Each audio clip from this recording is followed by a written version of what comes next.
2부 시작합니다. 안녕하세요.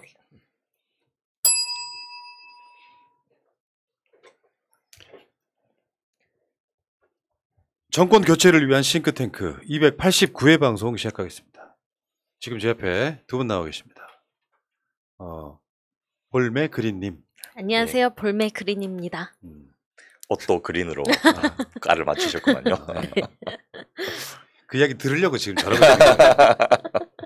푸나님이 아직도 임지 하셔가지고 다른 색깔 입고 오기만 해봐. 계속 이런 색깔 종류로 입고 와요. 자, 그리고 그 옆에는 복지과 소사이어티 이상구 운영위원장님 나와 계십니다. 예, 반갑습니다. 이상구입니다. 지금 복지과 소사이어티는 안녕하십니까? 예, 안녕은 한데 이 뭐 정책이 자꾸 이렇게 돌아가서 어떻게 대응해야 하나 하고 저 속으로 골머리를 앓고 있습니다. 그 예상은 했지만은 좀 심하다. 그리고 예상 밖에 그 일들도 막 벌어지고 이렇게 해서 야, 참 항상 그 우리 그 예상보다는 뛰어넘는 분들이시구나 이런 감탄을 하고 있습니다. 네, 여러분 복지과 소사이어티라고 이제 아시죠? 이름 다 알아. 예. 그 복지과 소사이어티에서 만들어 나온 공약이나 정책들을 방송을 해. 그 복지과 소사이어티는 알아. 근데 그 복지과 소사이어티는 재벌로 소문나 있어요. 그래서 세상에 숨 쉬는 것도 돈 드는 거예요. 예. 그런 것처럼 복지과 소사이어티를 좀 후원해 주시면은 훨씬 더 좋은 정책들이 나올 거다. 저는 뭐 저 개인적으로는 이재명 대통령을 만들기 위해서는 결국에는 정책으로 이길 수밖에 없다고 생각합니다. 예. 기본에 베이스에 정책이 깔려야지. 이재명 후보가 그나마 0.73%로 진 이유도 이재명만의 인물 경쟁력이나 정책이 없었다면 네. 훨씬 차이가 많았을 더 차이가 많이 났을 수도 예. 있겠다는 생각이 드는 거예요. 복지과 소사이어티 후원 한 달에 10,000원씩만 좀 부탁 좀 드릴게요. 전화 02-3272-2353 02-3272-2353 여기다가 연락하시면 후원하실 수 있습니다. 자, 많이 도와주십시오. 출발합니다. 자, 이번 주 주제는 나 제목 보고 빵 터졌어요. 윤석열 정부의 경제정책인데 예. 경제정책이 있어요? 위원장님. 예, 경제정책이라고 발표를 했기 때문에 이름을 그래 붙였는데 이걸 경제정책이라고 해석해야 될지는 아직 잘 모르겠습니다. 저도 아주 기본적으로는 이 윤석열의 정책을 먼저 보거든요. 예. 정치적 공방만 보면 그게 안 보여요. 예. 근데 속으로 쌍시옷 비읍이라는 말이 그냥 튀어나오더라고요. 예. 이거 미쳤다. 예. 오죽했으면은 이건 탄핵감이다라고 얘기했어요. 예. 왜냐하면 시대에 안 맞는 걸 집어넣고 국민들한테 조삼모사 하는 거거든요. 네. 세계 어떤 선진국에서 이런 짓 하는 정부가 없다는 거예요. 그렇죠. 그리고 뭐 굳이 유래를 찾는다면 한 20년 전에 하다가 다들 이제 실패하고 말아먹었던 정책인데 정말 세월이 변해도 이 변하지 않는 분들, 굳건하게 자기 지조를 지키신 분들, 아마 그 문재인 정부 시절에는 또 땅속에서 숨어서 지내셨는지 세상이 어떻게 바뀌는지를 전혀 모르고 계신 게 아닌가 이런 생각도 들고요. 저는 이제 그런 생각을 하는 거죠. 문제는 정책도 아닌 걸 정책을 들고 나오는데 정책이라고 생각하는 국민들이 일부 있다는 게 더 속상합니다. 예. 왜 이렇게 속고 살죠? 그러니까요. 거기다가 투표까지 한 분들이 계시니까 그분들에게 이런 내용들을 소상히 알려드려서 여러분이 투표하신 결과가 이렇습니다라는 것을 좀 알게 해주는 것도 우리 새날이 해야 될 역할이 아닌가 싶고요. 네. 또 그 윤석열을 지지하지 않았던 분들에게는 이런 상황이니까 그 정신 바짝 차리고 우리가 그 당하지 않도록 몸조심하면서 준비를 해 나갑시다 이런 메시지를 좀 드려야 되겠다 생각했습니다. 예. 지금의 상황에 대해서 어떻게 대처할 방도도 없다. 경제는 대통령이 살리는 게 아니다. 이런 말을 하는 사람인데. 네. 그러니까 그러려면 말아 대통령 합니까? 예. 뭐 세계적인 추세이기 때문에 예. 지금 방도가 없습니다. 예. 방도가 없습니다. 자, 부끄러워하지도 않고 그렇게 난감한 발언을 하는데 또 그걸 좋다고 또 아직도 지지하는 분도 계시고 참 세상이 그 신신의 씨 노래대로 요지경으로 돌아가는 건 아닌가 싶습니다. 세상은 요지경 요지경 속이다. 참네. 자, 이번에 발표된 새 정부의 경제 정책이 국민들한테 희망을 주기보다는 정치권의 정쟁의 소재와 사회적인 논란이 되고 있다. 예. 이게 더 웃긴 거잖아요. 그렇죠.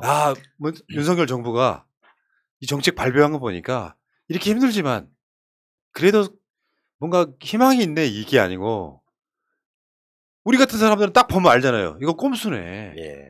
어떻게 이게 국민을 위한 정책이야. 이게 아까 말씀드린 것처럼 이게 어떻게 경제 정책이야. 이런 상황이 돼버렸잖아요 지금. 예. 그러고 저 보수 쪽에 있는 분들도 좀 속으로 놀라고 있는 게, 야, 이거는 해도 너무하다. 이런 생각을 자기들도 할 건데요. 뭐, 나는 상위 1%니까 상위 3%니까 이렇게 윤석열을 우리 편이다 생각했는데, 그게 아니고 0.00001%만 우리 편에 있다는 것이 이번에 확인시켜주는 그런 내용들이 발표됐습니다. 간단하게 말해서, 환영하는 쪽은 정경련, 경총, 대한상이. 예. 반대하는 쪽은 복지권 소사이어티, 경실련 참여연대. 예. 아주 딱 극명하게. 답이 보이잖아, 그러니까. 예. 그러니까 경제단체들은 지금 아까 말한 저기 경총, 정경련, 대한상이 이런 데는 평가가 어떻습니까? 뭐 뻔하지만 환영. 그야말로 찬양 일색인데요. 근데 이 문제는 찬양과 칭찬이 앞에 말하고 뒤에 말하고 전혀 다르다는 거예요. 그러니까 예를 들면 우리 경제는 국제 원자재 가격의 고공행진, 글로벌 긴축 경제와 이 세계적인 경제 위축, 보호무역주의와 자국중심주의 심화 등 이 글로벌 악재들이 동시다발적으로 터지는 이런 미중류의 복합 경제 위기에 처해 있다. 이렇게 정경련이 이제 전제를 했는데 대신에 이 해결책으로서 민간 부분의 혁신을 통한 생산성 향상과 투자 확대가 가장 효율적인 해법이기 때문에 이번에 정부는 아무것도 안 하고 그냥 시장에 맡겨두겠다라고 한 윤석열 정부의 경제정책은 대단히 바람직하다라는 뜻으로 평가를 했는데 이 앞에 이야기들을 대응하려면 사실은 민간이나 기업이나 시장에서 하기 어렵기 때문에 공공부문과 정부가 나서서 이런 대응을 해줘야 되는데 이 이전 문재인 정부에서는 그런 혜택을 다 제일 많이 받아 먹었던 분들이 입 싹 닫고는 그런 정부가 아무것도 안 하겠다, 내비두겠다, 이런 쪽의 정책들을 찬양한 걸 보면서 자, 후한무치하다는 생각도 들고요. 그래, 그러면 너희들이 정부가 아무것도 안 하는 속에서 한번 잘 해봐라, 이런 좀 억하심정도 좀 들기도 하고요. 개별 기업이 이런 상황에서 혼자서 대응하기가 쉽지가 않거든요. 그러고 예. 그래서 정부가 일정 정도 역할을 해서 기업들이 대응할 수 있는 힘과 여지를 만들어줘야 되는데, 뭐 일단 기본적으로 경제는 시장이 하는 것이다 하면서 정부의 역할은 아무것도 안 하는 것이고 굳이 해야 된다면 감세를 하는 것이다.까지가 윤석열 정부의 철학인 것 같습니다. 그러니까 경제단체들은 그런 주장을 할 수가 있죠. 자기들이 이익이니까. 근데 대통령은 그것을 받아서 쓰면 안 되는 거잖아요. 이걸 중간에 조율해야 되는데 나는 가진 자들 편 이렇게 노골적으로 드러내면 대통령을 뽑은 의미가 없잖아요. 그래서 탄핵감이라고 이야기하는 거거든요. 대통령은 공리주의식으로 생각하면 최대 행복이 민주주의예요. 대통령은 다수의 이익과 다수의 행복을 위해서 존재하는 자리입니다. 근데 이런 짓을 하면서도 부끄러운 줄 모르는 거예요. 그러니까 윤석열은 경제는 정부가 주도하기보다는 민간에게 맡긴다라고 했잖아요. 이거는 우리가 다 알아서 다 퍼주고 세금도 다 감면해주고 알아서 돈 벌게 해줄 테니 다시 우리한테 돌려줘라는 말이 아닌가라는 생각이 들었습니다. 경제는 시장에 맡기고 자율적으로 하게 해달라 하면서 노동이나 교육이나 금융 서비스 같은 5대 구조개혁은 정부가 강하게 추진해달라고도 요구를 해요. 그러니까 자기는 내비두고 나머지는 다 정부가 관여하고 개입해서 고쳐달라는 건데 이게 앞뒤가 좀 안 맞지 않습니까? 그러니까. 아예 손 안 벌려면 냅두지 그냥? 그리고 지금 대대적인 공공기관 개혁하겠다고 지금 나오는 거죠? 그런데 이 공공기관 개혁도 나중에 따로 저희가 주제로 한번 삼아서 이야기해야 되는데, 공공기관이 공공적인 역할을 해서 손해보는 것은 해당되는 기관에는 손해지만은 국민들에게 이득이 되지 않습니까?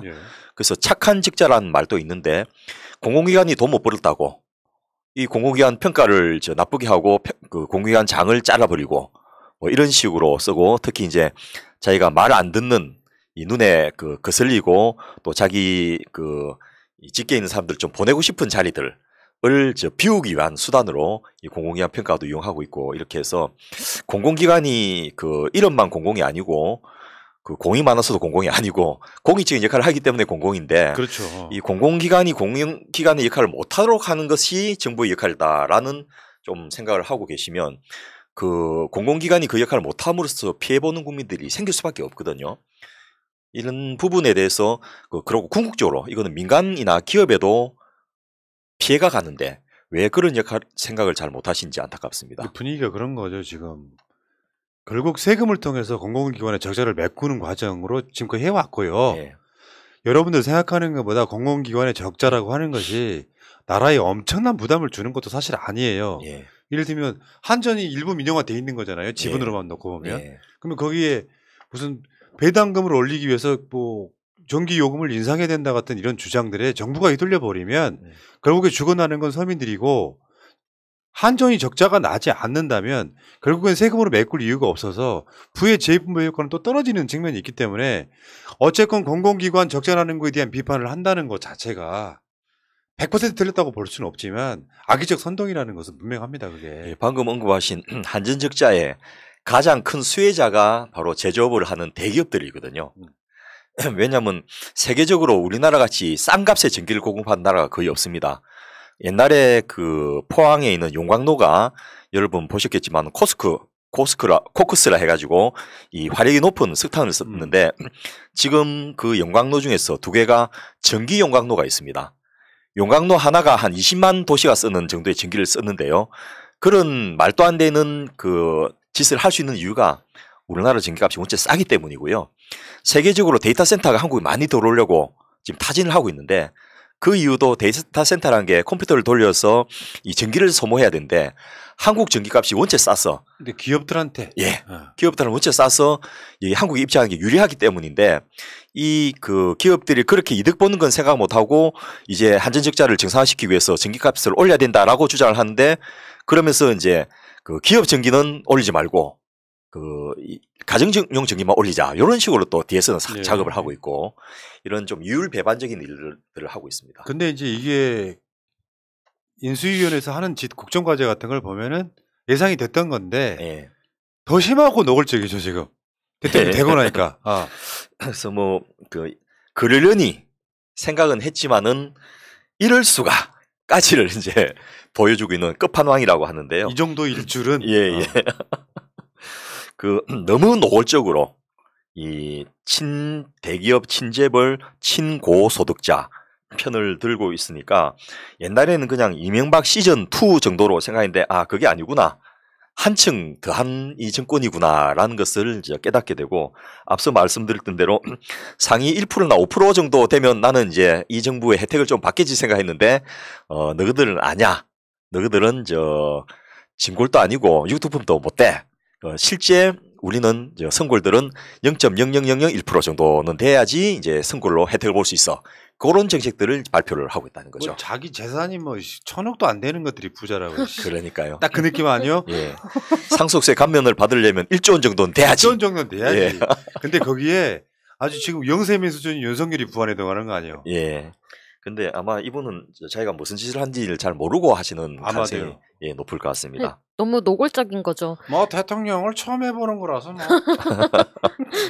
자꾸 이렇게 대기업이나 경제 단체들의 민원을 들어준다라는 건 결국은 뇌물 구조로 가는 그런 걸로 연결이 되지 않을까라고 한번 유추를 해보는데 윤석열 대통령이 난 저녁 시간 비어 있으니까 재벌도 연락 달라. 그게 무슨 말이겠습니까? 민원을 해결해 주겠다라는 거 아닙니까?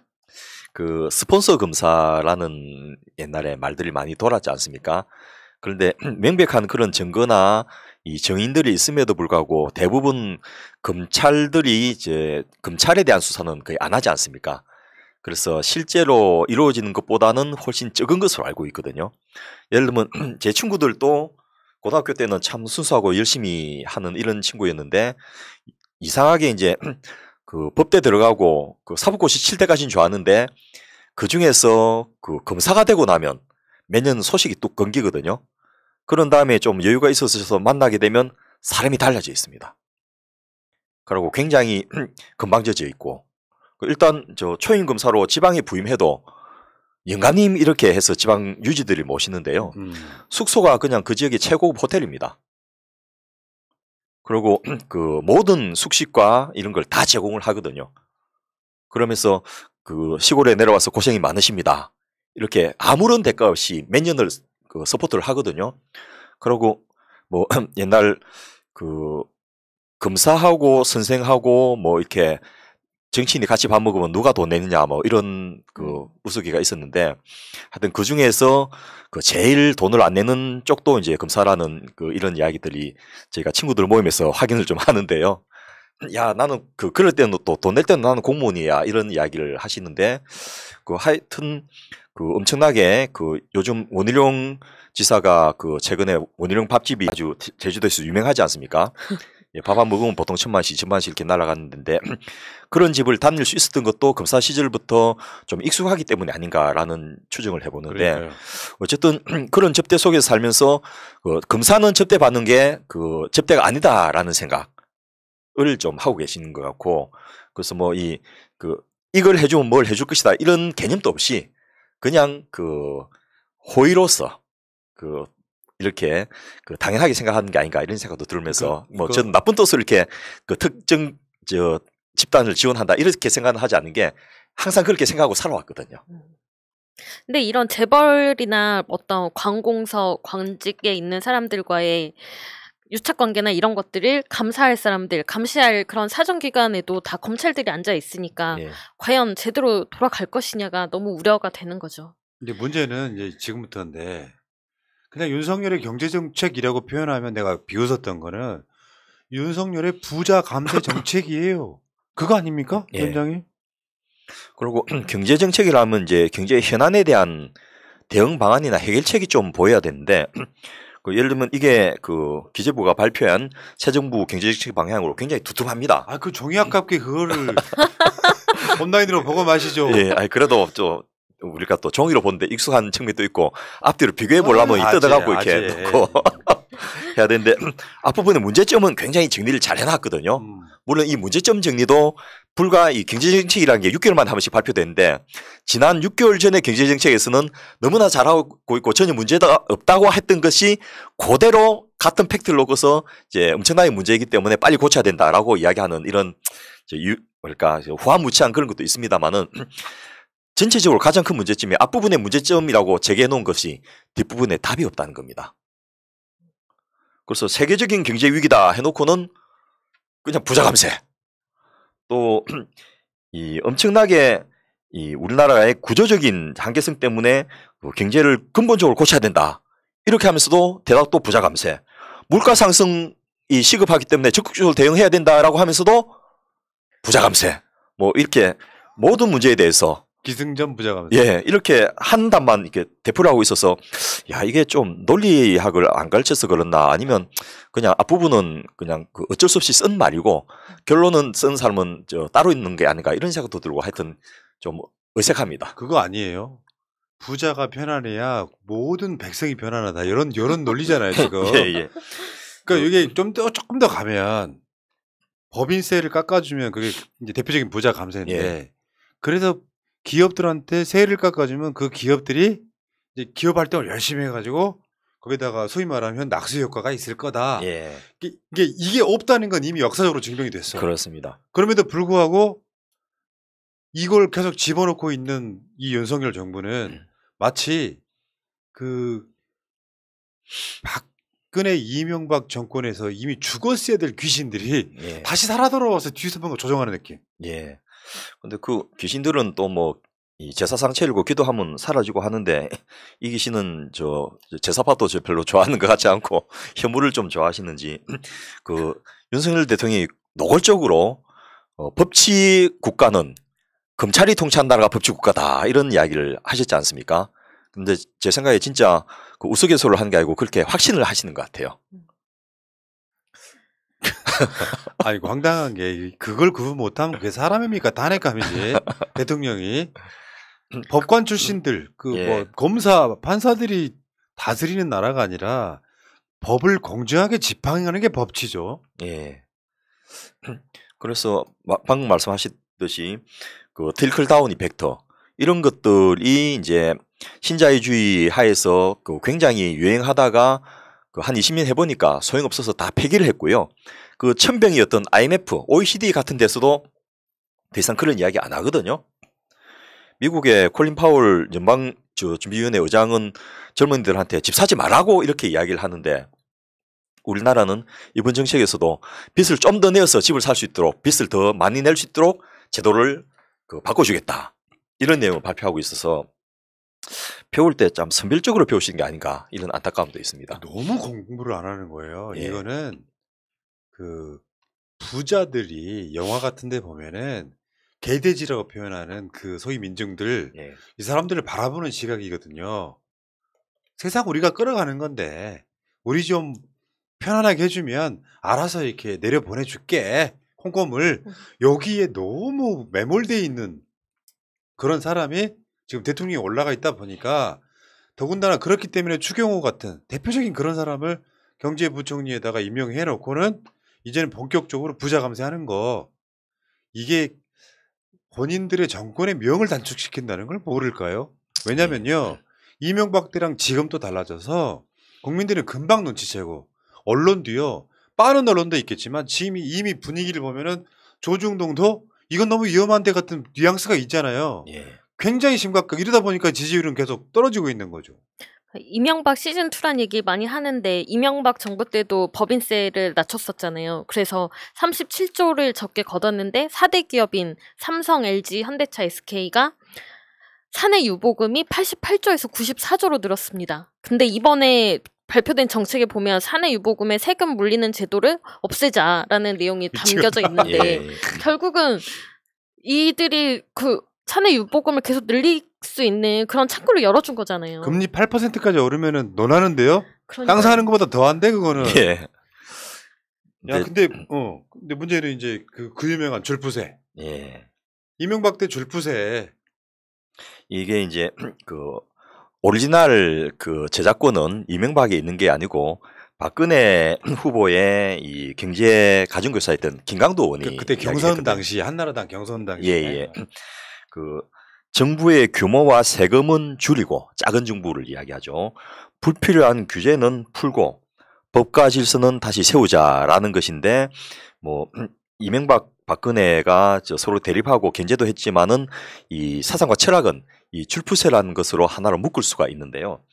이 줄푸세 부분은 한 15년 전에 이미 그 소용이 없어가지고 외국에서 오리지널 원조 국가인 이 신자유주의의 그 미국 또 시카고 학파 이런 데서 이제 더 이상 주장을 잘 안 하시는 건데 하여튼 그 굳건하게 이것을 신념으로서 믿고서 이번에도 그런 기조 하에 그 발표를 하셨는데 이걸 놓고서 그 참여연대 그 김남근 변호사님 같은 경우에는 이 박근혜 정부를 리바이벌하고 이명박 정부의 그 되풀이에 불과하다. 이렇게 해서 실패한 줄푸세의 반복이 과연 실효성이 있겠는가 이런 지적을 하시는데요. 저희가 이 특정 그 단체나 이 특정 인사들의 그 이름을 빌어서 그분의 발언을 빌어서 언급하는 것은 이 우리 새날도 이제 좀 몸 보호를 좀 해야 되기 때문에 직접적인 발언보다는 인용을 한 발언을 중심으로 하는 게 좋겠다라는 조언들이 있었습니다. 라고 누가 이야기하더라 하면 그렇죠. 되는 거예요. 또는 하다고 들었다고 하더라 이렇게까지 한 2분 정도 인용하면 거의 뭐 법률적으로 문제가 안 된다 하시더라고요. 근데 문제는 이제 안 들은 걸 들었다고 하면 안 되고요.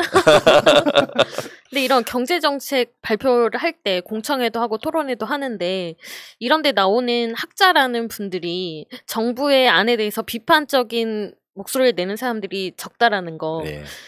그것도 문제라 생각합니다. 결국 이 교수들도 학자들도 어떤 연구비라거나 이런 것들을 얻어야 되기 때문에 그런 것을 알고 있음에도 입을 다무는 예, 우리 복지국가 소사이티에 이제 경제 파트를 참여하신 분들이 이 소위 말해서 미국 출신이 아닌 학자들이 많으시거든요.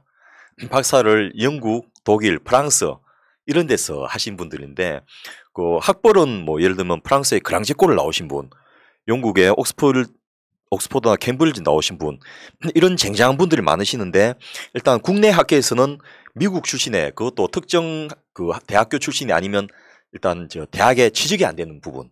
그리고 요행이 취직을 해서 교직을 가지고 있다 하더라도 논문을 못 쓰는 게 기재부가 자료를 안 줍니다. 그러니까 기재부가 로 데이터를 그 탁 틀어지고서 그 이것을 드려야지 가공을 해서 논문을 쓰고 정책을 발표하고 하는데 그런 부분에 기회를 차단을 해버리는 거죠. 그래서 예를 들면 뭐 충남대 정세은 교수님 같은 분은 재정학으로서 우리나라의 최고 수준이고 그 해마다 방학 때는 자기 교수님이 이제 그 대표로 있는 이 태국에 있는 국제 외환 그 정책 연구소 같은 데서 그 연구를 하고 오고 이렇게 하시는데 우리나라에서 최고 하는 외환 정책의 전문가시거든요. 그리고 논문도 그 분야에 제일 많은데 국내에서는 외환 정책을 자문받을 때 부르질 않아요. 심지어는 이 문재인 정부 하에서도 기재부는 껄끄럽다고 제껴버린 거예요. 그래서 항상 어용은 아니지만은 그 맞춤형 자문을 하고 맞춤형 코멘트를 하시는 그런 분들을 주변에 두고서 이제 공상하는 규조를 가져가는데 이런 분들이 이런 정책을 할 때 문제 없습니다. 잘 될 겁니다. 이렇게 이야기하시는데 방금 푸나님 말씀하신 대로 지금은 이제 학계 내에서도 조금 그 꺼려하는 괜히 발 담갔다가 저 불똥 튀길라 이런 움직임이 있다고 제가 들어서 알고 있습니다. 경제 문제가 사람들한테 다가가기 어렵고 그 와닿지 않는 게 그런 것 같습니다. 그런 학자들의 문제도 있고 시민사회단체들 반대하는 시민사회단체들 참여연대나 이런 곳에서도 반대의 논리로 이야기하는 게 와닿게 얘기하지 않고 너무 이렇게 개념적으로만 이야기를 하다 보니까 도대체 왜 반대를 해야 되는지를 이해하기가 너무 어려워요. 이제 이런 것 같아요.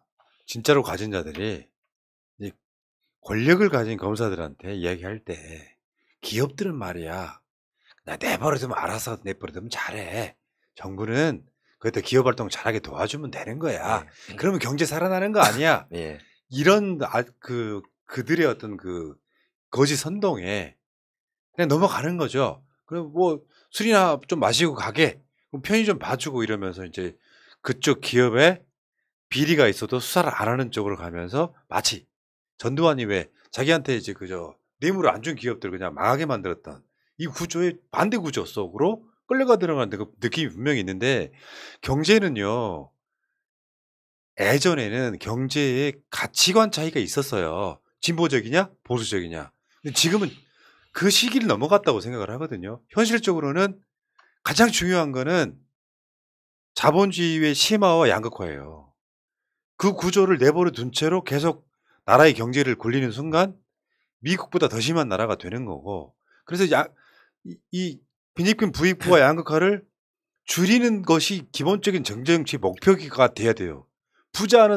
일부가 부자는 잘 살고 나머지 국민들 다수는 못 사는 구조가 되면 그 나라의 경제 체제에는 경쟁력이 있다고 볼 수가 없는 것이거든요. 근데 그걸 생각하지 않고 오로지 기업들 또는 돈 가진 사람들한테만 세금 깎아주면 경제가 살아난다고 생각하는 그것은 그냥 특혜인 것이 정책이 될 수가 없지 않습니까? 맞습니다. 굉장히 방금 중요한 지적을 하셨는데요.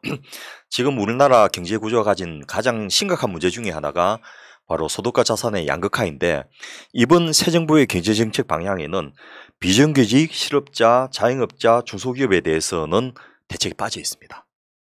그래서 이름은 경제정책인데 경제정책이 아닌 이유가 국민 대다수를 점하는 중산층과 서민을 빠뜨리고 그 상위 0.001% 정도만을 대상으로 하는 정책이기 때문에 이거를 과연 그 경제 정책을 할 수 있는지 경제란 말이 이제 경제 재민의 줄임말이지 않습니까? 경제도 아니고 재민도 없는 거죠. 그래서 이런 정책이 과연 지속성을 가지고 있을 수 있는지 그리고 뭐 예를 들면 미국의 사례를 자꾸 벤치마킹 하자고 하는데 미국은 아시다시피 첫째 달러 발권 국가지 않습니까? 이 코로나19를 극복하기 위해서 엄청나게 찍어낸 달러를 수습하기 위해서 지금 금리 인상을 하고 있는데 미국이 금리 인상하면 우리는 그 투자자들이 다시 미국으로 돈이 빠져나가지 않기 위해서 덩달아서 할 수밖에 없는 앞서 푸나님이 미국이 그 0.75% 금리 인상을 자이언트 스텝으로 하니까 우리나라도 그에 따라서 할 수밖에 없는데 미국은 0.75%씩 계속 자이언트 스텝으로 인상해도 아직까지는 괜찮은데 우리나라는 주담대 대출금리가 이제 10%를 전망되는 그런 상황까지 가버린 거예요. 빚내서 집 사가지고 더군다나 그것 때문에 집이 안 팔리는 상황까지 왔잖아요. 집이 남아돌기 시작하는 안 팔리는 상황이 되면 집값이 떨어져. 그러니까 그게 악순환이 계속되는 거예요. 지금 그 금리 때문에 집을 새로 사는 사람들이 없으면 매물들이 나오기 시작하고 상대적으로 내 집, 내가 갖고 있는 빚내서 산 집, 지금 돈을 못 갖고 있는 이 집이 집값이 떨어져.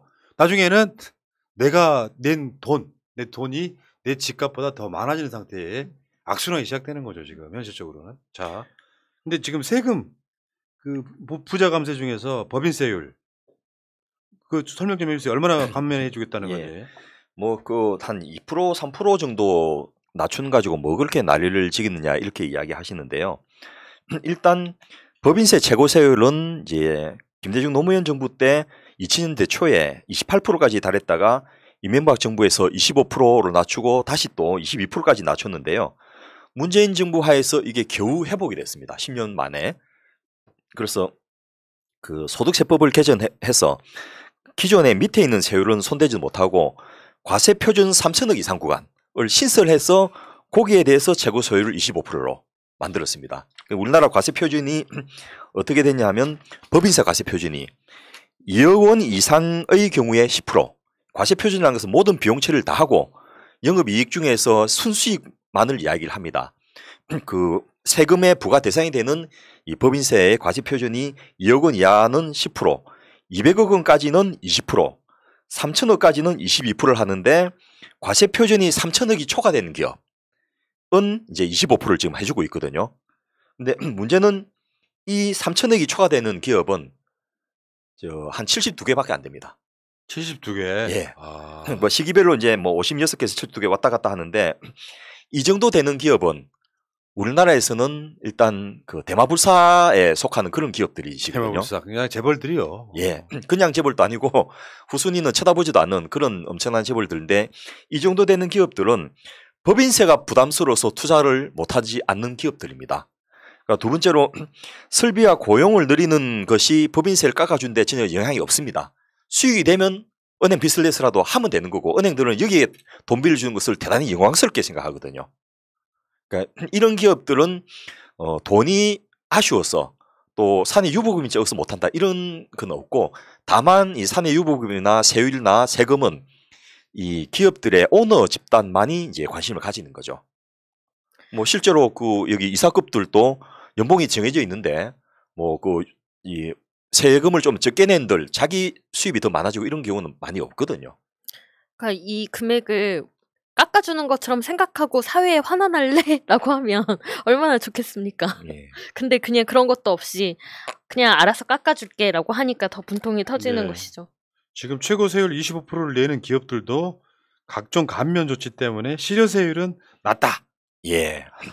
그러니까 예를 들어서 방금 제가 말씀드렸듯이 뭐 신규로 공장을 만들기 위해서 투자한다. 이거는 임시투자 세액공제를 하고 세금을 감면해 줍니다. 그래서 아까 임진님 말씀하셨듯이 이분들이 이 여러 가지 감면 세제 감면으로 혜택 받는 것이 수십조에 달하는데 법인세를 좀 더 깎아준들 투자를 늘리지도 않을 뿐 아니라 이 방금 말씀드렸던 그 법인세의 세율 자체가 실효세율로 보면 우리나라가 20% 정도밖에 안 되는데 이 최고세율 20%를 25%가 부담스러워서 20%를 내리겠다 하는데 글로벌 스탠다드를 언급을 하거든요. 근데 우리가 G7 국가, 그러니까 우리 앞에 있는 G7 국가를 다 해서 우리보다 법인세가 낮은 나라는 일단 2개밖에 없습니다. 4군데는 우리보다 법인세가 훨씬 더 높고요.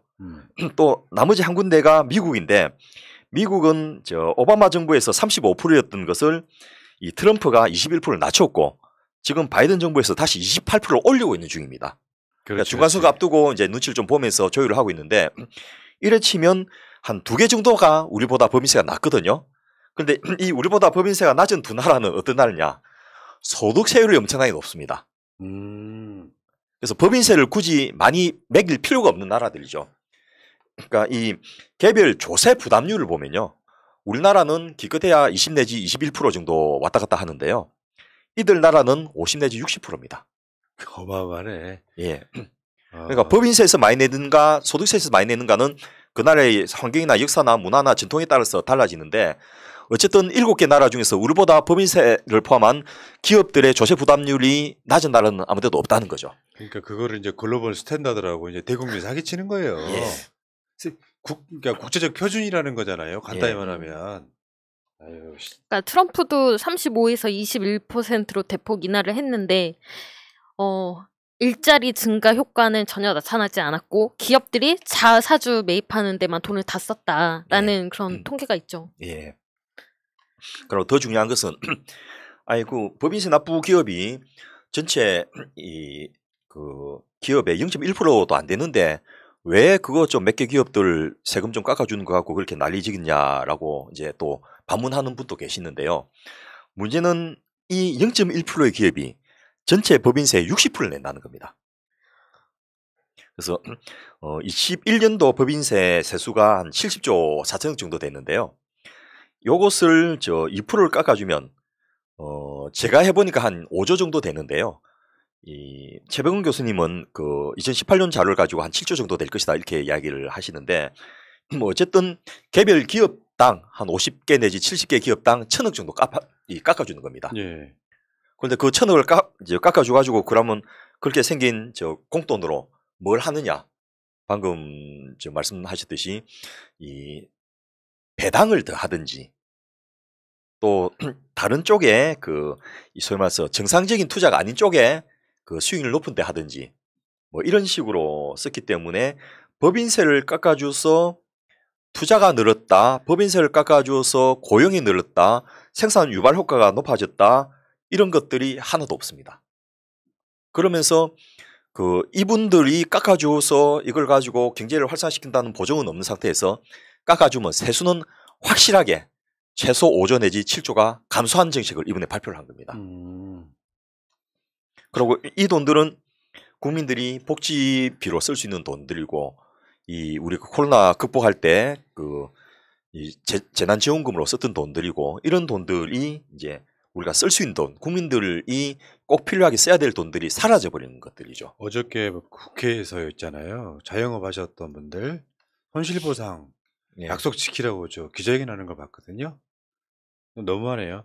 윤석열 씨가 그 부자 감세 관련해 갖고 뭐라 그랬냐면요. 나 기함했네. 부자 감세는 전 정권 징벌 과세의 정상화다. 징벌적 과세의 정상화래요. 그러니까 대통령이란 자가 대통령 처음 해봐서 같은 소리, 그리고 뭐 지금 방도가 없다 같은 소리, 좀 알면 가르쳐달라 같은 소리가, 그러면서 이런 건 또 잘난 척을 합니다. 부자 감세는 전 정권 징벌 과세의 정상화다. 아주 악랄한 정동을 하고 있거든요. 그리고 또 다른 측면에서 현 정부의 윤석열 정부의 경제수장인 추경호 전 장관 같은 경우에 현 장관이죠. 이분이 그 재정 건전화를 굉장히 최상의 가치로 강조하시던 분이었거든요. 그래서 재정 건전화를 위해서 재난지원금 지급도 반대하고 복지 확대도 반대했던 분인데 그런 자기 논리를 따르면 뭐 정세는 못하더라도 감세는 하지 말아야 될 것인데 국채 발행조차도 반대했던 분들이 이 대기업 재벌 감세에 대해서는 앞장서서 나오고 있으니까 이분들의 주장이 앞뒤가 안 맞고 논리가 일관되지 않는 이런 것들도 저희가 확인할 수 있습니다. 이런 상황에서 또 소비자 물가 상승률은 지금 원래 2.2%였는데 4.7%로 상향 조정을 했다는 얘기죠. 예. 결국은 물가 잡을 대책은 내놓지도 않고 세금은 줄이겠다. 물가는 올라간다. 어쩌라는 겁니까? 예.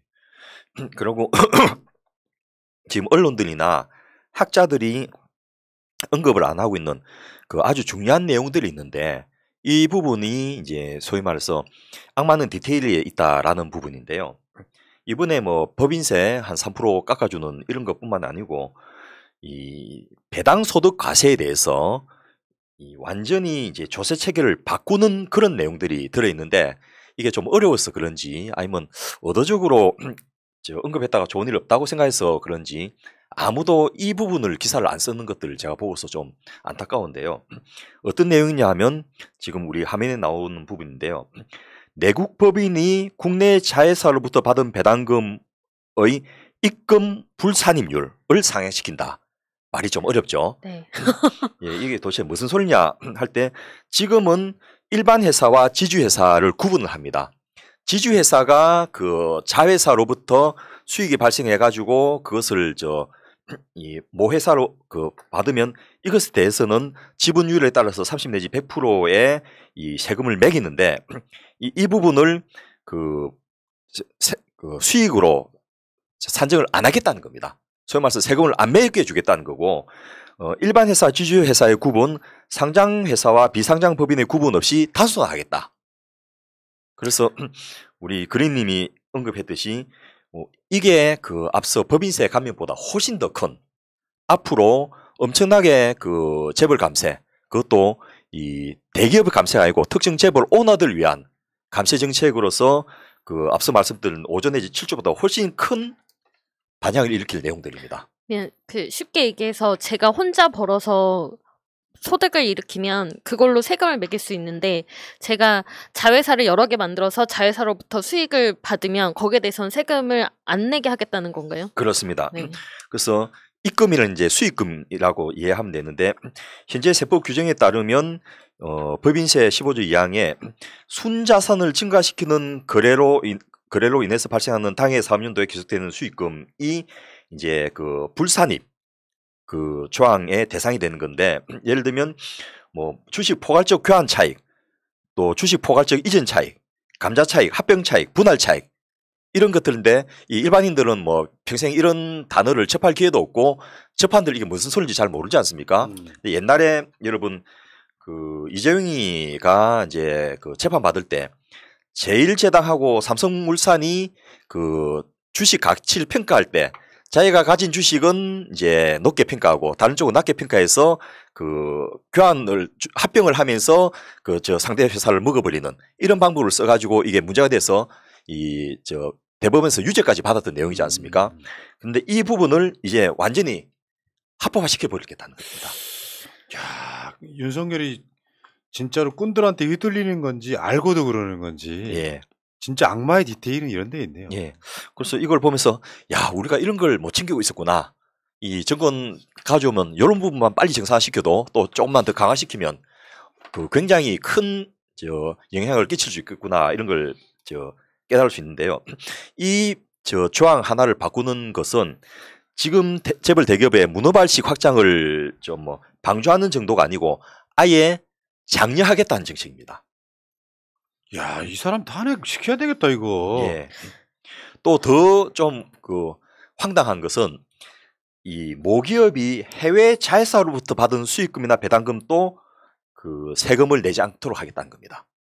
그래서 조세피 구역에 그 회사를 만들어 놓고 수익을 그쪽에서 그 올린 다음에 이걸 가져오면서 아 저쪽에 우리가 세금 얼마 냈습니다라고 신고를 해버리면 부풀려서 신고하면 그 나라는 조세제도 같은 게 그 확실하지 않기 때문에 뭐 저 돈만 주면 저 얼마 세금 냈다 이렇게 서로 끊어주는 건 일도 아니거든요. 그러면 그 세금 다 내고 왔으니까 국내에서 갖고 올 때는 세금 한 푼도 안 내도 됩니다. 라고 하는 합법적인 근거를 만들어주는 그런 조항들이 이번에 발표가 된 겁니다. 그러니까 재벌의 문어방실 확장이 예. 결국에는 대한민국 경제에 끼치는 악영향이 너무 커서 예. 이미 사회적으로 저는 그게 어떤 그 가이드라인이 만들어져 있다고 생각해요. 그렇습니다. 이게 계속 문어발식으로 확장하면서 지분 넣고 해가지고 하나가 그 고리가 끊기면은 다 망하는 구조를 만들지 말아야 되는 건데 예. 지금 문어발식 확장을 아예 장려하겠다는 쪽에 정책을 하면 예. 이거 나라 망해먹다는 거거든요. 그리고 이제 상속세 인하 정책도 이번에 발표에 포함되어 있는데요. 뭐 이게 그 가압 승계를 지원한다라는 이름으로 그 항목서에 포함되어 있는데 이 문제는 상속세를 감면해주는 대상되는 기업을 그 대상 기업 매출액 기준율 2배 이상으로 확대하겠다라고 해서 지금까지는 4천억까지를 해주는데 1조 원까지 확대를 하겠다는 겁니다. 그런데 이 대상되는 기업의 자산 기준을 1조 원까지 하면 어떤 기업이 대상되느냐? 우리나라의 중소기업의 그 기준이 제조업은 상시 근로자 수가 300명 미만 또는 자본금이 80억 이하를 기준을 하고 있고요. 도소모업 같은 유통기업들은 종업원 숫자가 50에서 300인 이하이며 자본금이 50억에서 300억까지를 지정하고 있는데 이 중소기업이 우리나라의 99%입니다. 300만 기업 중에서 99%인데 자산 총액이 5천억 이상 5조 미만인 경우를 이제 중견기업이라고 하거든요. 네. 그런데 앞서 말씀드렸던 대로 대상되는 기업 기준을 1조 원까지 늘리면 중견기업이 포함돼 버린 겁니다. 그래서 그 예를 들면 저 특정 기업들이 그 잘라가지고 재벌 대기업이 그 잘라가지고 중견기업을 만든 다음에 상속하고 다시 합병해버리면 얼마든지 상속세를 하나도 물지 않아도 되는 그 삼성전자 같은 데는 뭐 너무 눈에 띄니까 그렇게 못하겠지만은 이 국내 재벌들한테는 정말 그 복음 같은 이런 내용들을 예, 발표를 하신 거예요. 복음. 너무 이런 쪽으로는 참 디테일하게 정책을 잘 그럴 때 부르는 설계했네요. 노래가 있잖아요. 예. 기쁘다 구주 오셨네. 그래서 이 뭐를 얼마나 삥을 뜯으라고 하시는지 뭐 아니면 이 정도까지 해주고 삥 못 뜯으면 이 바본데 뭐 이런 생각도 한번 드는데요. 그러니까 저는 그렇게 보거든요. 윤석열이 어떤 나쁜 의도가 있는 쪽보다는 예. 51%는 모르고 휘둘리는 게 더 커 보여요. 그럴 것 같습니다. 그렇죠. 예. 자기 이익은 사실 별로 없는 거라고 보거든요. 모르고 휘둘리니까 이용당하는 거죠. 예. 동네 바보형 이런 케이스거든요. 그러니까 예를 들면 이명박이처럼 아예 재벌을 꿈꿨다. 뭐 그러면서 뇌물로 막 수백억 받고 뭐 이런 상황이 아니라면 윤석열은 그러니까 그 사람들이 우리 대통령님 하면은 그냥 껌뻑 맛이 가가지고 다 해줄게 이거 아니에요. 예. 대통령 하다가 저녁에 시간 많다 기업들 나랑 밥 먹자 이런 소리 이거는 좀 그 김건희 씨가 우리 남편 바보야 이렇게 이야기했는데 그 상당히 진실을 말씀하신 게 아닌가 이런 생각이 드는데요. 또 이 그 앞서 말했던 상속세 부분에 또 하나 이 디테일 또 더 넣어놨는데 사전가압 승계를 위한 증여세 과세 특례제도 이런 게 뭐냐면 아버지가 죽기 전에 그 나눠서 상속을 할 수 있게 해놓은 거예요. 소위 말해서 증여세를 하는데 이것도 앞서 말씀드렸듯이 이 가압 승계라는 이름을 1조 원까지 해주는데 이 증여세 과세 특례도 1조 원까지 같이 만들어버린 거예요. 합법적으로 돈을 물려주고 뭐 이런 것들을 다 하겠다라는 얘기인 예. 거잖아요. 저 여기서 할 말이 있습니다, 윤석열 씨. 뭐냐면은 그 나의 아저씨법 알죠? 그러니까 서민들이 진짜 서민이라고 하는 사람이 상속세 낼 게 뭐 얼마나 있어요? 예. 끼케야 아버지가 집 한 채 갖고 계셔갖고 형제들이 나눠 가지면은 별거 없는데, 근데 이제 진짜로 못 살거나 상황이 안 좋은 사람들은 내 아버지나 엄마의 빚을 그 상속받는 경우가 있잖아요. 그래서 대선 때 이재명 후보가 나의 아저씨법 관련해 갖고 이제 뭐 소확행 공약도 내고 그랬었는데, 그러면 기업 사전 승계를 위한 증여세 과세 특례 같은 게 있을 거면 정반대의 법도 있어야 공평한 거잖아요. 그렇습니다. 그래서 일단 뭐 이 법안이 너무 황당하고 말이 안 되니까 민주당에서는 결사항전하겠다 이렇게 이야기했는데 이게 별로 먹히질 않는 거예요. 첫째, 이 대다수의 그 정책들이 국민들에게는 별 상관없는 정책들이거든요. 내 이야기도 아닌데 뭐 이거 갖고 저 핏대 올리고 있지 이런 생각을 하는데 상관없는 게 아니고 이 사람들한테 몰아주면 그만큼 국민들에게 가야 될 몫이 줄어들고 국민들이 지어야 될 부담이 늘어난데 이런 부분을 제대로 설명을 못하고 설득을 못하고 있는 이런 한계가 있지 않겠나 싶습니다. 어쨌든 그 민주당 박홍근 원내대표는 이명박 정부에서 실행된 법인세 인하가 기업 투자 유인을 그 한 효과가 없었기 때문에 이 정책들이 실효성은 없으면서 세수 감소는 확실하게 줄어드니까 이거는 절대 그 용납할 수 없다 이렇게 해서 세법 개정을 막겠다라고 하는데 지금 윤석열 정부에서 세법 개정을 안 하고 시행령 개정으로 이 대부분을 또 할 수 있을 것으로 지금 예상되고 있고 이것이 이제 헌법 소원 가면 이제 몇 년 걸리지 않습니까? 그런 사이에 임기 끝나는 거죠. 그런 전략을 지금 추진하는 것 같습니다. 이번에 그 제가 알던 사람 중에 한 명이 대선 때 이재명 후보를 안 찍었더라고요. 그 이유가 자기의 건강보험료가 올라서라고 하는데 결국 이렇게 되면 우리의 건강보험료는 더 많이 오를 수 있는 거잖아요. 건강보험료가 올라서 혜택이 늘어나면 좋겠는데 지금 뭐 제가 다음 시간에 하려고 준비 중인 내용 중에서 보면 문재인 케어를 죽이기 위한 그런 정책들도 준비하고 있고 그 빈 공간을 이제 그 실손보험이라 하죠. 민간보험이 들어올 수 있도록 하는 그런 준비를 열심히 하고 있고 이분들은 그게 경제 활성화라고 생각을 하는 거죠. 그러니까 아마 오늘 방송을 보시는 분들이 단순히 윤석열이 꼴보기 싫고 정치보복해서 이런 것 정도로는 탄핵 사유가 안 돼요. 근데 이게 사실상 허수아비잖아요, 지금. 예. 기득권 세력의 완전 허수아비, 부자들이 허수아비, 심지어는 본인이 지금 실토를 하고 있잖아요. 대통령이 처음 해보는 거라서 같은, 뭐 특별한 방도가 없다 같은, 알면 알려달라 같은, 이런 상황에서 지금 자기 부인은 자기 머리 꼭대기에 와 있는 거고, 뭐 지금 오늘 이 방송 일부에서도 그런 비슷한 얘기 했습니다만, 이런 상황에서 아니 정치라는 게요, 보수 진보의 문제가 이거 잘못된 거 우리나라, 예. 보수든 진보든 국민 다수를 위한 정책을 해야 되는 거지. 상위 1% 비만의 사람들한테 막 감세를 해주면 결국 그 세금은 서민들이 내는 거면 어려운 세민들한테 세금을 더 뜯고 그래도 괜찮은, 아무리 코로나에도 돈 번 기업들한테 세금을 덜 내게 만들면 이게 대통령이 탄핵 사유지 뭐가 됩니까 이게? 그래서 우리 새날 청취자들이라도 우리 새날 청취자들이 윤석열 찍은 분들은 거의 없겠지만은 그 윤석열 찍은 분들한테 당신이 한 일이 이런 일을 한 것입니다라는 것을 좀 그 정확하게 전달할 수 있는 그런 계기로 이런 사례들이 좀 인용이 됐으면 좋겠습니다. 윤석열이 임기 못 채우면 전 세금 때문이라고 생각해요. 예. 이거 굉장히 심각한 사안이죠. 그래서 이 야당이 부자 감세라고 막 비난하니까 윤 대통령이 그러면 감세를 하지 말아야 되냐 하고 이렇게 반문을 했다는 거거든요. 이분은 이걸 당연히 해야 되는 지고지순의 이 명제라고 생각을 하고 있는 거예요. 그래서 다수 국민이 얻는 이득이 뭐냐고. 예. 그게 없어 지금.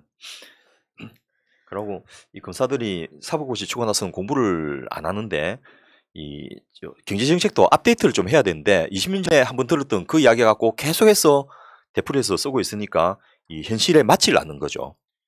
예, 참 부자 감세, 감세를 하지 말아야 되느냐.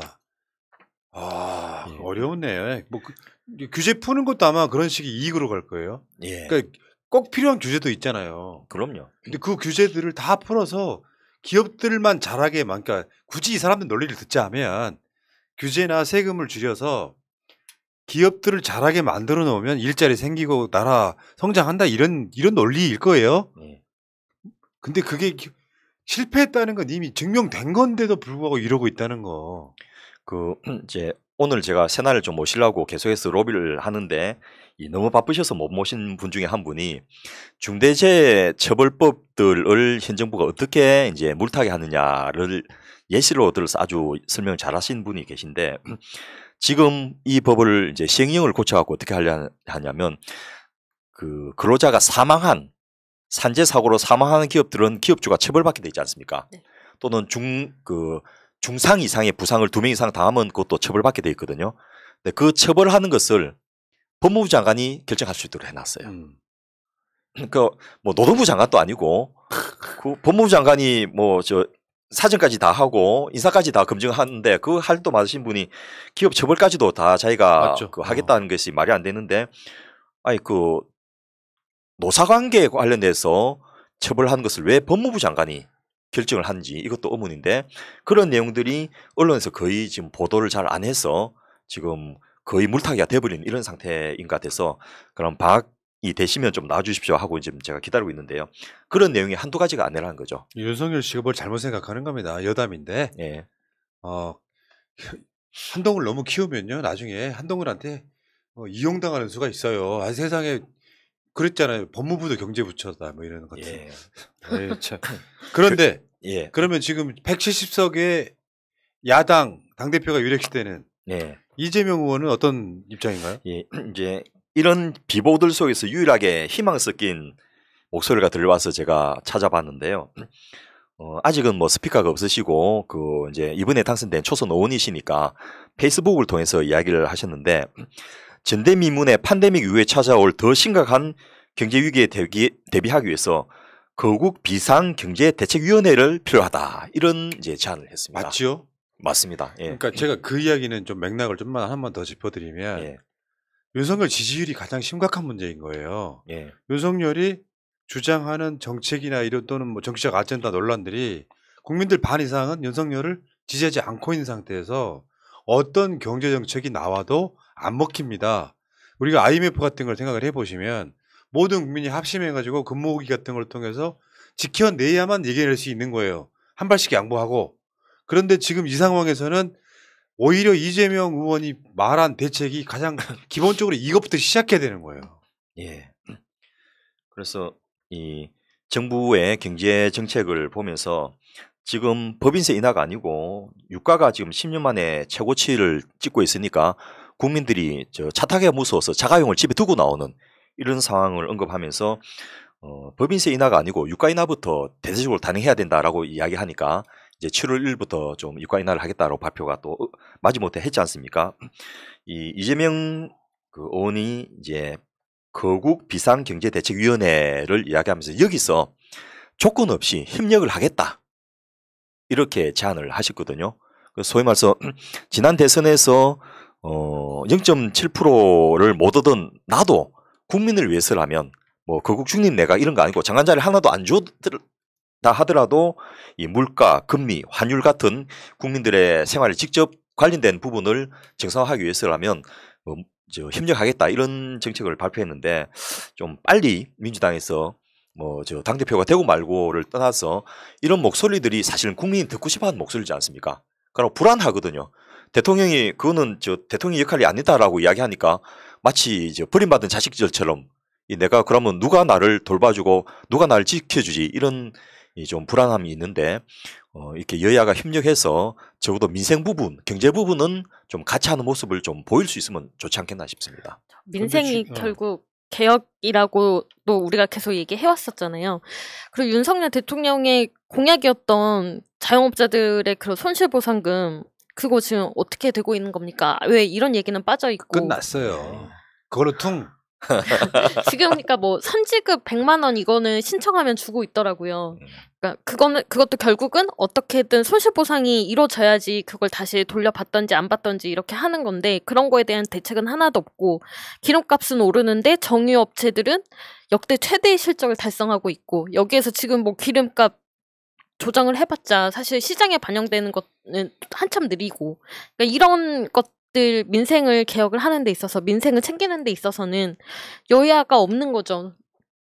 그래서 민주당이 무슨 윤석열 정부의 부자감세 정책에 반대하고 이 말도 안 되는 그 법안 개정들에 대해서 결상전하겠다라고 하는 소극적인 방어가 아니고 이재명 그 의원님 같이 적극적으로 민생을 위해서 이런 것도 하자 저런 것도 하자 제안을 하고 전국을 끌고 나간다면 저는 170석의 의석을 가지고 얼마든지 압박이 가능하고 설령 대통령이 거부권을 행사한다 하더라도 입법을 막 추진하면서 이렇게 돼야 된다는 것을 보여주는 것만으로도 국민들이 힘을 좀 내고 희망을 얻어주지 않겠나 싶습니다. 야, 근데 진짜 윤석열은 정말 그 대통령이 되면 절대 안 될 자의 아주 최악의 오백인 건 맞아요. 예. 그러니까 이게 이런 거거든요. 대통령이 구체적으로는 모를 수는 있는데 정말 습자지 같은 어떤 백치미가 내가 봤을 때 기재부 관료 추경호 같은 자들의 말은 굉장히 기가 막히게 듣는 거다 이렇게 보는데 추경호도 그 자리에 올라가면 안 되는 자잖아요. 기본적인 성향이. 지금 이 시대에는 보수 진보가 없어요. 보수 진보의 문제가 아니라 어떻게 하면 다수 국민들을 건강하게 어려움을 이겨낼 수 있게 만들어 주가가 돼야 나중에 경제의 기반이 굉장히 건강해지는 거거든요. 지금 여기서 하는 정책은 뭐 중산층이고 뭐고 일반 다수 국민들은 무너뜨려. 니들이 세금 더 많이 내. 우리가 기업을 통해서 뭐 기업들 잘 살게 해줄게 이 느낌 이상도 이하도 아니잖아요. 이 상태에서 지금 본인은 모르겠다고 하고 그 모르겠다는 말이 아마 기재부 쪽 이런 데서 이야기를 해줘도 못 알아먹는 이야기일 것 같아요. 실제 몰라서 모르겠다 할 가능성이 높습니다. 네. 예. 모를 것 같은데 그거를 솔직하게 여과 없이 이야기하면 그것은 어떤 상황으로 발전하냐면 좀 생각 없는 보수들 입장에서 봤을 때 우리 대통령 솔직하네? 저게 솔직한 거지 할 수 있는데요. 경제 불안 심리가 엄청 크게 작동할 거고요. 일단은. 더군다나 이게 이 시점에서는요. 가장 적절한 답은 뭐냐면은 정부도 최선을 다하고 있습니다 하면 돼요. 예. 어떻게 다 모른다는 이야기를 합니까? 우리는 방법이 없다는 이야기를 합니까? 이건 말도 안 되는 거죠. 경제 성장을 또 하향 조정하면서 내 탓이 아니고 글로벌 경제 위기 탓이다라고 이렇게 아무리 변명해도 결국 비난은 현 집행부 대통령에게 갈 수밖에 없거든요. 하반기에 코스피 2000이 무너지고 주가가 계속해서 더 폭락하고 이 각종 물가가 더 상승하고 금리가 10%대로 올 것이 이제 예정돼 있는 상황에서 예를 들면 2000조에 육박하는 가계부채를 어떻게 국민들이 10%가 더 오르면 예를 들면 이자만 200조를 더 내야 된다는 이야기입니다. 예, 그런 부분에 대해서 지금부터 준비해서 대책을 세우지 않으면 이 고비를 이겨내기가 쉽지 않을 건데 참 앞이 캄캄합니다. 참 답답하네요. 본인은 방법이 없다 그래놓고 꼼꼼하게는 부자 감사를 하고 있는 건 예. 무슨 이율배반이냐고요. 예, 정말 디테일합니다. 어처구니가 없네. 그러니까 할 건 다 해. 예. 지들 이익을 위해서. 사실 솔직히 말씀드리면요. 뭐 보수에 계시는 분들이 충격 먹으실 수도 있는데 윤석열 수중에는 2천만 원밖에 없다 그랬어요. 예. 그런 것 같아요. 그런데요. 윤석열 씨의 부인한테는 현찰만 50억이 넘게 있습니다. 예. 윤석열 씨의 장모한테는 미니 신도시급의 부동산이 있어요. 1,000억 원대에. 모르셨다고요? 그런 거예요. 인생 뭐 있어요? 다 그런 거죠 뭐. 여기까지 하겠습니다. 서민들을 위해서 무슨 뭐 말든 약속이나 지키세요. 손실보상금 지급해줘야지. 그거는 국가 재정이 파탄 나더라도 해줘야 돼. 정상적인 거지. 내가 봤을 때는 기본 2년 동안 정말 피해본 업종에 대해서는 저는 최소 5천만 원 이상 줘야 된다고 생각합니다. 그럼 말이 됩니까 그게? 나는 서민 편. 서민 교수가 좋아하겠는데. 아이 참. 그렇게 들이대시면 예, 이렇게라도 웃어봅시다. 저는 서민이고. 예. 차라리 시민으로 했어요. 유시민. 예. 시민편. 시민편. 자, 새날은 이제 오늘 여기까지 하시고 하고요. 9시에 이따가 또 최강욱 의원 이야기 뭐 등등 해가지고 9시에 최민희, 황희두 두 분과 다시 오겠습니다. 새날 물러 갔다가 이따 다시 옵니다. 밥 먹고 올게요. 고맙습니다. 예. 감사합니다. 민주주의 평화 통일 다 죽어간다. 이대로는 놔둘 수 없다. 자, 다시 한번 해보는 거야. 자, 다시 한번 싸우는 거야. 자, 손 맞잡고 어깨를 걸고 우리 함께 이기는 거야. 자, 다시 한번 해보는 거야. 자, 다시 한번 싸우는 거야. 자, 손 맞잡고 어깨를 걸고 우리 함께 이기는 거야. 자, 다시 한번 해보는 거야. 자, 다시 한번 싸우는 거야. 자, 손 맞잡고 어깨를 걸고 우리 함께 이기는 거야. 자, 다시 한번 해보는 거야. 자, 다시 한번 싸우는 거야. 자, 손 맞잡고